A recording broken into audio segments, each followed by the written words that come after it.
Hello दोस्तों, कि आप लोगों को पता है कि एनवीएस केवीएस का प्री का रिजल्ट आ चुका है और मेंस का एग्ज़ाम जो है वो आपका होने वाला है। तो हम लोगों को मेंस के एग्ज़ाम में क्या क्या आएगा, कौन कौन से इम्पोर्टेंट क्वेश्चन हैं, ये हम लोगों को देखना है। एनवीएस केवीएस के मेंस के एग्ज़ाम में क्या क्या आने वाला है, ठीक है, ये हम लोगों को देखना है। इसमें कौन कौन से चैप्टर हैं, टोटल 22 चैप्टर हैं और 22 चैप्टर में से कितने ऑब्जेक्टिव क्वेश्चन आने की उम्मीद है और कितने डिस्क्रिप्टिव क्वेश्चन आने की उम्मीद है। क्योंकि टोटल मेंस का जो एग्ज़ाम होगा उसमें 60 क्वेश्चन क्या होंगे, ऑब्जेक्टिव होंगे, और 60 क्वेश्चन ऑब्जेक्टिव होंगे और 10 क्वेश्चन जो होंगे ये क्या होंगे कि हमारे डिस्क्रिप्टिव वाले पूछे जाएंगे, डिस्क्रिप्टिव क्वेश्चन होंगे, ठीक है। तो टोटल 70 क्वेश्चंस आएंगे। 70 में से क्या होगा, 60 जो होंगे हमारे ऑब्जेक्टिव होंगे, ठीक है, और प्लस 10 क्वेश्चन जो होंगे ये क्या होंगे, डिस्क्रिप्टिव होंगे, लिखने होंगे, ठीक है। ये जो 60 क्वेश्चन होंगे ये कितना होगा, हर क्वेश्चन 1 नंबर का होगा तो 60 मार्क के हो जाएंगे। और ये जो होगा 4 नंबर के 60 क्वेश्चन 10 क्वेश्चन आएंगे, ये कितने हो जाएंगे, 40। तो कितना हो जाएगा, टोटल जो पेपर आएगा 100 क्वेश्चन का आएगा। और इसके साथ साथ में क्या होगा, जो ये ऑब्जेक्टिव क्वेश्चन है इसमें 1/4 की क्या होगी, नेगेटिव मार्किंग भी है, 1/4 की नेगेटिव मार्किंग भी है। अब हम देखते हैं जो 22 क्वेश्चंस हैं, 22 चैप्टर्स जो हैं उनमें से कौन कौन से चैप्टर से कहाँ से ऑब्जेक्टिव क्वेश्चन आ सकता है, कहाँ से डिस्क्रिप्टिव क्वेश्चन आ सकता है, ये हम लोगों को देखना है। देखिए, सबसे पहला चैप्टर क्या है, यूनिट्स एंड मेजरमेंट है। यूनिट्स में एंड मेजरमेंट में क्या है, needs for measurement, units of measurement, system of units, SI units, fundamental and derived units, significant figures, dimensions of physical quantities, dimensional analysis and its applications. तो हमारा यहाँ से एक क्वेश्चन ऑब्जेक्टिव क्वेश्चन बनने की उम्मीद है, यहाँ से डिस्क्रिप्टिव क्वेश्चन बनने की उम्मीद नहीं हमको लग रही है, ठीक है। फिर हमारा दूसरा चैप्टर क्या है, motion in a straight line. तो यहाँ पर क्या है, फ्रेम ऑफ रेफरेंस है, motion in a straight line है, एलिमेंट्री कॉन्सेप्ट ऑफ डिफरेंशिएशन है, and integration for describing motion, uniform and non uniform motion, and instantaneous velocity है। Uniform accelerated motion velocity, time and position, time graph, relations for uniformly accelerated motion.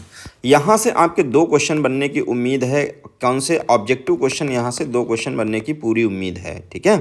तो यहाँ पर descriptive अगर question बन सकता है तो मुश्किल लग रहा है, लेकिन हो सकता बनेगा, तो नॉन यूनिफॉर्म लेकिन मुश्किल लग रहा है, ठीक है। तीसरा क्वेश्चन जो है, तीसरा चैप्टर है मोशन इन अ प्लेन है। यहाँ से क्या है, स्केलर एंड वेक्टर क्वांटिटीज है, पोजीशन एंड डिस्प्लेसमेंट वेक्टर है, जनरल वेक्टर्स हैं एंड देयर नोटेशंस हैं, इक्वलिटी ऑफ वेक्टर्स है, multiplication of vectors by real number है, addition and subtraction of vectors है, यूनिट वेक्टर है, resolution of vector in a plane rectangular components है, scalar and vector product of vectors है, motion in a plane, cases of uniform velocity and uniform acceleration, projectile motion, uniform circular motion. यहाँ पर जो है आपके 2 या 3 question आपके क्या बन सकते हैं, ऑब्जेक्टिव बन सकते हैं, ठीक है। और एक हमारा क्वेश्चन, 1 या 2 क्वेश्चन प्रोजेक्टाइल मोशन वाला है, ये हमारा जो है सब्जेक्टिव क्वेश्चन में आ सकता है, डिस्क्रिप्टिव वाले पेपर में ये आपका मिल सकता है। क्लियर है। अब हम लोग तीसरे 4th चैप्टर की तरफ आते हैं। चौथा चैप्टर हमारा क्या है, लॉस ऑफ मोशन है। यहाँ पर देखिए आप लोग, इंट्यूटिव कॉन्सेप्ट ऑफ फोर्स है, इनर्सिया है, Newton's first law of motion है, momentum and Newton's second law of motion है, इम्पल्स है, Newton's third law of motion है, law of conservation of linear momentum है and its application, equilibrium of concurrent forces, static and kinetic friction है, laws of friction है, rolling friction, lubrications, dynamics of uniform circular motion, centripetal force, example of circular motion, vehicle on A level circular road, vehicle on A bank road है। यहाँ पर आपके 3 से 4 question या 3 question आपको किस में मिलेंगे, ऑब्जेक्टिव में मिलना चाहिए, ठीक है। इसके बाद हमारा सब्जेक्टिव में उम्मीद जो है, डिस्क्रिप्टिव में उम्मीद है वो हमको मिल सकता है कि ये law of conservation of linear momentum या एंड इट्स एप्लीकेशन, या आपका बहुत ज़्यादा अगर इजी क्वेश्चन पूछेगा न्यूटन्स लॉ ऑफ मोशन पूछ लेगा, वरना अदरवाइज जो आपका law of conservation of momentum, यहाँ से आपका जो क्वेश्चन है वो आपका बन सकता है सब्जेक्टिव। जो डिस्क्रिप्टिव लिखने वाला क्वेश्चन आएगा वो उम्मीद है यहाँ से बन जाएगा, या बहुत ज़्यादा अगर करना होगा तो ये व्हीकल और लेवल सर्कुलर रोड के लिए भी क्वेश्चन पूछा जा सकता है। पांचवा चैप्टर हमारा वर्क एनर्जी एंड पावर। यहाँ पर देखिए, work done by a constant force and a variable force, kinetic energy, work energy theorem, power, notion of potential energy of A spring, conservation force, non conservation forces, motion in a vertical circle, elastic and in elastic collision in 1 and 2 dimension. यहाँ पर आपके 2 या 3 question आपके क्या मिल सकते हैं, objective question मिल सकते हैं, ठीक है। लेकिन 2 क्वेश्चन यहाँ से आपके बन रहे हैं, 2 क्वेश्चन आपके बन रहे हैं कि डिस्क्रिप्टिव क्वेश्चन भी 2 क्वेश्चन बन रहे हैं। कौन कौन से बन रहे हैं? एक आपका बन रहा है कि कोलिजन से पूछा जा सकता है, एक क्वेश्चन आपका कोलिजन से पूछा जा सकता है डिस्क्रिप्टिव के लिए, कोलिजन इन 1 एंड 2 डायमेंशन। दूसरा ये बहुत इंपॉर्टेंट क्वेश्चन हमको वर्क एनर्जी थ्योरम लग रहा है कि ये आपका पूछा जा सकता है, ठीक है। अब हम नेक्स्ट चैप्टर की तरफ चलते हैं, 6 चैप्टर की, motion of A system of particles and rigid body system particle and rotational motion, center of mass of a two particle system, momentum conservation and center of mass motion, center of mass of a rigid body, center of mass of uniform rod, moment of force, torque, angular momentum, law of conservation of angular momentum and its application, equilibrium of bodies, rigid bodies rotation and equations of rotational motion, comparison of linear and rotational motions, moment of inertia, radius of gyration, value of moments of inertia for simple geometrical object। यहाँ पर आपके 2 या 3 question आपको objective में मिल सकते हैं, 2 या 3 question आपको ऑब्जेक्टिव में मिल सकते हैं। इसके साथ साथ यहाँ पर आपका एक क्वेश्चन बन रहा है, law of conservation of angular momentum, ये आपका हो सकता है डिस्क्रिप्टिव में आपको देखने को मिल जाए, या आपके रिजिड बॉडी डायनेमिक्स से एक क्वेश्चन आपको डिस्क्रिप्टिव में मिल सकता है, या moment of inertia, radius of gyration, ये भी आपका मोमेंट ऑफ इनर्शिया पूछ ले। इसके अंदर जो परपेंडिकुलर और पैरेलल एक्सिस थ्योरम होती है वहाँ से भी क्वेश्चन आने की उम्मीद है डिस्क्रिप्टिव अगर क्वेश्चन आया। अब देखिए नेक्स्ट चैप्टर हमारा क्या है, ग्रेविटेशन है। ग्रेविटेशन बड़ा इंपॉर्टेंट चैप्टर है। इसमें देखिए इसमें क्या हो सकता है, Kepler's law, planetary motion, universal law of gravitation, acceleration due to gravity and its variation with altitude and depth, gravitational potential energy and gravitational potential, escape velocity, orbital velocity of a satellite. यहाँ पर जो है ये Kepler's law, planetary motion है, ये आपका descriptive के लिए बहुत इंपॉर्टेंट क्वेश्चन हमको दिख रहा है कि ये हो सकता है आपके एग्जाम में मिल जाए। तो ये और जो ऑब्जेक्टिव क्वेश्चन है यहाँ से 2 या 3 आपका ऑब्जेक्टिव क्वेश्चन, या हो सकता है यहाँ से एक्सेलरेशन ड्यू टू एल्टीट्यूड और डेप्थ के लिए भी आपका क्वेश्चन पूछा जा सकता है। तो ये आपके एस्केप वेलोसिटी है, ये सब आपके ऑब्जेक्टिव क्वेश्चन में पूछे जा सकते हैं। नेक्स्ट चैप्टर हमारा मैकेनिकल प्रॉपर्टीज ऑफ सॉलिड्स है, ठीक है। तो यहाँ पर क्या है, इलेस्टिसिटी है, स्ट्रेस स्ट्रेन रिलेशनशिप है, हुक्स लॉ है, यंग्स मॉडुलस है, बल्क मॉडुलस है, शियर मॉडुलस ऑफ रिजिडिटी है, पॉइसन्स रेशियो, इलास्टिक एनर्जी है। यहाँ पर अगर कोई डिस्क्रिप्टिव क्वेश्चन बन रहा है वो स्ट्रेस स्ट्रेन रिलेशनशिप बन रहा है। अदरवाइज आपका यहाँ पर जो ऑब्जेक्टिव क्वेश्चन बन रहा है वो आपका पूछा जा सकता है रेशियो, जो पॉइसन्स रेशियो है इसमें रिलेशन होता है वो आपका पूछा जा सकता है। यंग्स मॉडुलस, बल्क मॉडुलस और शेयर मॉडुलस ऑफ रिजिडिटी के बीच रिलेशन क्या होता है, वहाँ से क्वेश्चन आपका ऑब्जेक्टिव दिख रहा है। हमको उम्मीद है कि सिग्मा की वैल्यू पूछ ले कि कहाँ से कहाँ तक लाई करता है, इस टाइप के क्वेश्चन आने की उम्मीद है, ठीक है। और नेक्स्ट चैप्टर हमारा क्या है, मैकेनिकल प्रॉपर्टीज ऑफ फ्लूइड्स है। Pressure due to a fluid column है, Pascal's law and its application है, hydraulic lift and hydraulic brakes है, effect of gravity and fluid pressure है, विस्कोसिटी है, स्टोक्स लॉ है, टर्मिनल वेलोसिटी है, streamline and turbulent flow है, critical velocity है, Bernoulli theorem and its applications है, surface energy and surface tension, angle of contact, excess of pressure across A curved surface, application of surface tension, ideas to drop bubbles and capillary rise है। यहाँ से देखिए हमको 3 question तो बड़ी आसानी से दिख रहे हैं, इसमें आपके ऑब्जेक्टिव में 3 क्वेश्चन हमको दिख रहे हैं कि आने की पूरी उम्मीद है। अब हम क्या डिस्क्रिप्टिव में क्या क्या क्वेश्चन हमको, Bernoulli theorem and its application जो है ये हमको ऑब्जेक्टिव क्वेश्चन डिस्क्रिप्टिव क्वेश्चन में हमको देखने को मिल सकता है। इसके बाद हमारी स्टोक्स लॉ और टर्मिनल वेलोसिटी का भी आपका जो वीटी आता है वो भी आपको देखने को मिल सकता है, ठीक है। तो नेक्स्ट चैप्टर की तरफ चलते हैं, thermal properties of matter. Thermal properties of matter, इसमें हमको देखते हैं क्या क्या देखने को मिल सकता है, heat, temperature, thermal expansion of solids, liquids and gases, anomalous expansion of water, specific heat capacity, CP CV, calorimetry, change of state, latent heat capacity, heat transfer, conduction, convection and radiation, thermal conductivity, qualitative ideas of black body radiation, wins displacement law and Stephen's law. यहाँ पर आपके 3 question जो हैं आपके objective दिख रहे हैं, हमको 3 क्वेश्चन यहाँ से मिलने चाहिए। और डिस्क्रिप्टिव के लिए हमको हो सकता है ब्लैक बॉडी रेडिएशन से क्वेश्चन मिल जाए कि लो वेवलेंथ के लिए क्या होगा, हाई वेवलेंथ के लिए क्या होगा, कौन सा रूल एक्सप्लेन करेगा, सीपी सीवी से आपको मिल सकता है, या हीट ट्रांसफ़र मेथड कौन कौन से होते हैं, कंडक्शन, कन्वेक्शन, रेडिएशन होते हैं। 3 ही मोड से जो हमारी हीट होती है वो क्या होती है, ट्रांसफ़र होती है, ठीक है। या स्पेसिफिक हीट कैपेसिटी से भी आपको क्वेश्चन हो सकता है देखने को मिल जाए, क्लियर है। या थर्मल कंडक्टिविटी का जो रिलेशन होता है वो भी आपका पूछा जा सकता है, क्लियर है। अब देखिए नेक्स्ट चैप्टर की तरफ चलते हैं, थर्मोडायनेमिक्स में thermal equilibrium and definition of temperature, zeroth law of thermodynamics, heat work and internal energy, first law of thermodynamics, second law of thermodynamics, gaseous, state of matter, change of condition of gases, state, isothermal, adiabatic, reversible, irreversible and cyclic process. यहाँ से आपके 3 question हमको दिख रहे हैं कि आपको thermodynamics से मिलना चाहिए। लेकिन अगर हम डिस्क्रिप्टिव की बात करें तो डिस्क्रिप्टिव में आपको हो सकता है आपको एक क्वेश्चन अगर आपको पूछा जाए, हो सकता है लॉस ऑफ थर्मोडायनेमिक्स पूछ लिया जाए, या आपको कोई प्रोसेस रिवर्सिबल इरिवर्सिबल प्रोसेस से पूछ लिया जाए क्वेश्चन, अगर डिस्क्रिप्टिव क्वेश्चन बनेगा तो। ठीक है, ये 12 चैप्टर है। Behaviour of perfect gas and kinetic theory of gases, equation of state of perfect gas, work done in compressing a gas, kinetic theory of gases, assumptions, concept of pressure, kinetic interpretation of temperature, RMS speed of gas molecule, degree of freedom, law of equipartition of energy and application to specific heat capacities of gas, concept of mean free path, Avogadro number. यहाँ से आप लोगों को क्या मिल सकता है, जो 3 से 4 क्वेश्चन आपको उम्मीद करते हैं हमको ऑब्जेक्टिव में मिलना चाहिए। और डिस्क्रिप्टिव में यहाँ से आपसे काइनेटिक थ्योरी ऑफ गैसेस पूछा जा सकता है डिस्क्रिप्टिव में। ठीक है, कॉन्सेप्ट ऑफ प्रेशर क्या होगा, ये जो डिस्क्रिप्टिव में काइनेटिक थ्योरी ऑफ गैसेस के एजम्पशंस क्या हैं, ये आप पूछा जा सकता है।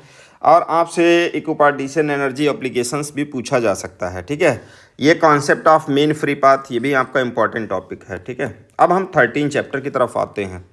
ऑस्किलेशंस एंड वेव्स, यहाँ पर क्या है, पीरियोडिक मोशन है, टाइम पीरियड है, फ्रिक्वेंसी है, displacement as a function of time, periodic functions and their application, simple harmonic motion and its equation of motion है, phase oscillation of loaded spring, restoring force and force constant, energy in SHM, kinetic and potential energy, simple pendulum and time period है, transverse and longitudinal waves हैं, speed of travelling waves है, displacement relation for a progressive wave है, principle of superposition of waves है, reflection of waves है, standing wave in string, organ pipes, fundamental mode and harmonic beats. ये सारे chapter किस में है, इसमें यहाँ से कम 4 या 5 क्वेश्चन आपको 4 और 5 क्वेश्चन आपको ऑब्जेक्टिव में मिलने की उम्मीद है। ठीक है, तो पीरियोडिक, और यहाँ से जो है आपका डिस्क्रिप्टिव क्वेश्चन बनने के है, सिंपल हार्मोनिक मोशन से बन सकता है, simple harmonic motion and its applications में। ठीक है, इक्वेशंस ऑफ मोशंस पूछा जा सकता है, इसके साथ साथ आपको सिंपल पेंडुलम भी पूछा जा सकता है, या आपका ट्रांसवर्स एंड लॉन्गिट्यूडिनल वेव्स से भी डिस्कस किया जा सकता है। ठीक है, यहाँ से ये उम्मीद बनने की है, क्वेश्चंस बनने की उम्मीद है। 14 क्या है कि electric charges and fields, electric charge, conservation of charge, Coulomb's law, force between 2 point charges, force between multiple charges, superposition principle and continuous charge distribution, electric field due to a point charge, electric field lines, electric dipole, electric field due to a dipole, torque on a dipole in uniform electric field, electric flux, statement of Gauss theorem and its application to find field due to infinitely long straight wire, uniformly charged infinite plane sheet and uniformly charged thin spherical cell inside and outside। यहाँ से कम 4 question आपको मिलेंगे objective में। हमको 2 से 3 question यहाँ पर हमको दिख रहे हैं कि आपके डिस्क्रिप्टिव में पूछे जा सकते हैं। कौन कौन से, एक आपका जो इसके लिए पूछा जा सकता है, electric field due to uniformly charge infinite plane sheet या थिन स्फेरिकल सेल। इसके लिए 3 केस होते हैं, इनसाइड, आउटसाइड और एट द सेंटर पर, कि हमारी इलेक्ट्रिक फील्ड क्या होगी स्फेरिकल सेल के लिए। ये आपका एक डिस्क्रिप्टिव क्वेश्चन बन रहा है। दूसरा हमको दिख रहा है एक क्वेश्चन आपका इलेक्ट्रिक फील्ड या तो आपके डाइपोल्स के लिए पूछ सकता है, या इलेक्ट्रिक फील्ड या टार्क पूछ सकता है, ये उम्मीद हमको लग रही है, या Gauss theorem and its application. तीसरा क्वेश्चन जो डिस्क्रिप्टिव बन रहा है वो Gauss theorem and its application हमको दिख रहा है कि ये भी आपका पूछा जा सकता है। ये जो है ये इसके गॉस लॉ के ही एप्लीकेशंस हैं, ये आपका इंपॉर्टेंट है। फिर हम 15 चैप्टर की तरफ आ रहे हैं। यहाँ पर क्या है, मैग्नेटिज्म एंड मैटर है। Bar magnet as an equivalent solenoid, qualitative treatment only. Qualitative treatment का मतलब क्या होता है कि यहाँ पर हमको डेरिवेशन हमको सॉल्व नहीं करना है, केवल उसकी फिजिकल सिग्निफिकेंस के बारे में डिस्कस करना है।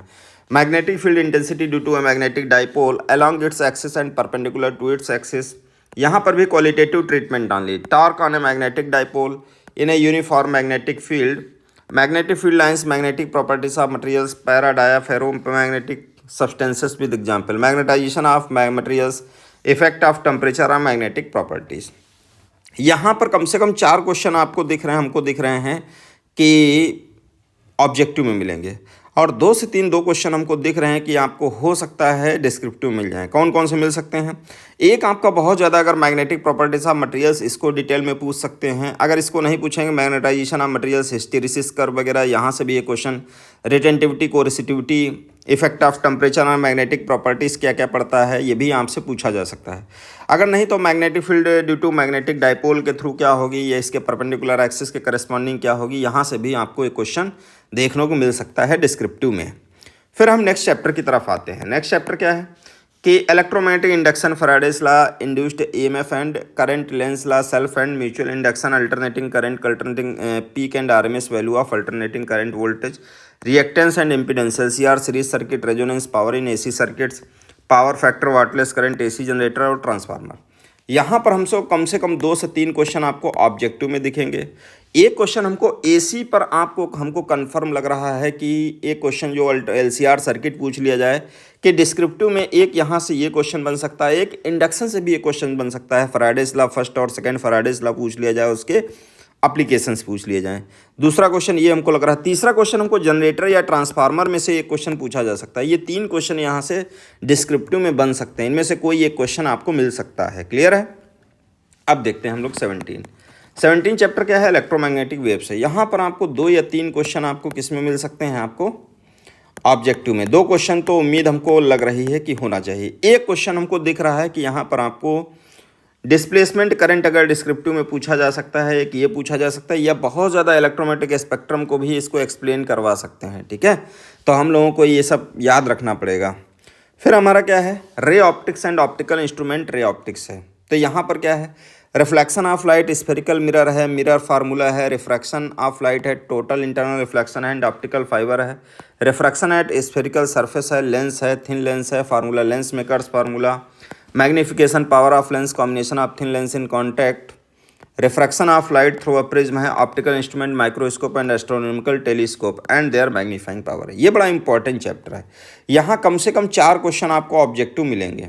यहाँ से कई क्वेश्चन आपके डिस्क्रिप्टिव बनने हैं। एक आपका फाइबर से, एक क्वेश्चन आपका ऑप्टिकल फाइबर से क्या बनना है, डिस्क्रिप्टिव बनना, पहला क्वेश्चन। दूसरा क्वेश्चन हमको लग रहा है माइक्रोस्कोप या एस्ट्रोनॉमिकल टेलीस्कोप, दूसरा क्वेश्चन यहाँ से हमको डिस्क्रिप्टिव दिख रहा है कि हो सकता है आपसे पूछा जा सकता है। फिर तीसरा क्वेश्चन जो है आपका लेंस मेकर फार्मूला, जो लेंस मेकर फार्मूला, तीसरा क्वेश्चन हमको डिस्क्रिप्टिव ये दिख रहा है।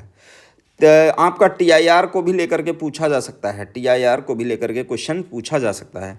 चौथा क्वेश्चन हमको दिख रहा है refraction of light through a prism, ये भी हमको चौथा क्वेश्चन लग रहा है कि हो सकता है आपसे पूछा जाए डिस्क्रिप्टिव में। क्लियर है? अब हम लोग क्या करते हैं, ये 18 चैप्टर हो गया। अब हम लोग 19 चैप्टर क्या है, वेव ऑप्टिक्स। वेव ऑप्टिक्स हमको कम से कम 3 से 4 क्वेश्चन हमको लग रहा है कम से कम ऑब्जेक्टिव में आप लोगों को दिख रहे हैं, हमको दिख रहे हैं। Wave front and Huygens principle, reflection and refraction of plane wave at a plane surface using wave fronts, proof of laws of reflection and refraction using Huygens principle, interference Young's double slit experiment and expression for fringe width, coherent sources and sustained interference of light, diffraction due to a single slit, width of central maxima. यहाँ पर हमको 4 question तो हम लोगों को लगभग दिख रहे हैं कि वेव ऑप्टिक्स से 4 क्वेश्चन ऑब्जेक्टिव हमको दिख रहे हैं, लेकिन 2 क्वेश्चन यहाँ पर हमको बड़ी आसानी से दिख रहे हैं। एक डिफ्रैक्शन का दिख रहा है, एक हमारा इंटरफेरेंस का दिख रहा है। ये 2 क्वेश्चन आपको यहाँ से, एक डिफ्रैक्शन और एक इंटरफेरेंस से 2 क्वेश्चन ये हमको दिख रहे हैं। ठीक है, अब हम ये हमारा 20 चैप्टर कौन सा, dual nature of radiation and matter, dual nature of radiation, photoelectric effect, Hertz and Lenard's observations, Einstein photoelectric equation, particle nature of light, experimental study of photoelectric effect, matter waves, wave nature of particle, de Broglie relation. यहाँ से कम 3 या 4 question आपको मिल जाएंगे objective में। और photo electric effect जो है very important है कि किसके लिए, डिस्क्रिप्टिव के लिए। फोटो इलेक्ट्रिक इफेक्ट और डी ब्रॉगली पूछा जा सकता है, या आपका हर्ट्ज एक्सपेरिमेंट भी पूछा जा सकता है। अब हम 21 चैप्टर की बात करते हैं, एटम्स एंड न्यूक्लियाई की। यहाँ से क्या है, अल्फा पार्टिकल स्कैटरिंग एक्सपेरिमेंट है, रदरफोर्ड मॉडल ऑफ एटम है, Bohr's model of hydrogen atom है, expression for radiation of nth possible orbit, velocity and energy of electron in its orbit है, hydrogen line spectra है, composition and size of nucleus है, nuclear force है, mass energy relation है, mass defect, binding energy per nucleon and its variation with mass number है, nuclear fission है और nuclear fusion है। यहाँ पर आपको क्या दिखेगा, हमको कई क्वेश्चन यहाँ पर बड़े इंपॉर्टेंट दिख रहे हैं कि रदरफोर्ड मॉडल ऑफ एटम आपका पूछा जा सकता है। 4 क्वेश्चन तो ऑब्जेक्टिव हैं, एक क्वेश्चन ये डिस्क्रिप्टिव में ये पूछा जा सकता है, दूसरा ये इसी के साथ में expression radiation of nth possible orbit के लिए पूछा जा सकता है, वेलोसिटी एंड एनर्जी इसके साथ में ही ये पूछा जा सकता है। दूसरा क्वेश्चन हमको मास एनर्जी रिलेशन को लेकर के लग रहा है, या बाइंडिंग एनर्जी पर न्यूक्लियन, तीसरा क्वेश्चन ये हमको लग रहा है। चौथा क्वेश्चन न्यूक्लियर फिजन या फ्यूजन को लेकर के लग रहा है। अब हमारा लास्ट टॉपिक है सेमीकंडक्टर इलेक्ट्रॉनिक्स। यहाँ से हमको लग रहा है energy bands in conductor, semiconductor and insulator, intrinsic and extrinsic semiconductor, P type, N type, PN junction semiconductor diode, IV characteristic in forward and reverse bias application of junction diode. यहाँ से कम 4 question हमको दिख रहे हैं कि आपको exam में objective मिलेंगे। कम से कम 1 या 2 क्वेश्चन आपको लग रहा है जैसे पीएन जंक्शन फॉरवर्ड और रिवर्स बायस में आपको डिस्क्रिप्टिव मिल सकता है। क्लियर है? तो ये आपका रहा सिलेबस का और ये इम्पॉर्टेंट चैप्टर्स हैं और ये यहाँ से आने की उम्मीद है। तो हम लोग डिस्कस कर चुके हैं, टाइम बहुत कम है और हम लोग कोशिश करते हैं कि सारा कंटेंट मिल जाए। ठीक है, तो आप लोग इस चैनल को स्टडी विधाता को लाइक करिए और सब्सक्राइब करिए, और जो भी आपको चैप्टर से आपको पूछना है तो वो आप कमेंट करिए, तो वो उस चैप्टर पे हम वीडियो बना देंगे।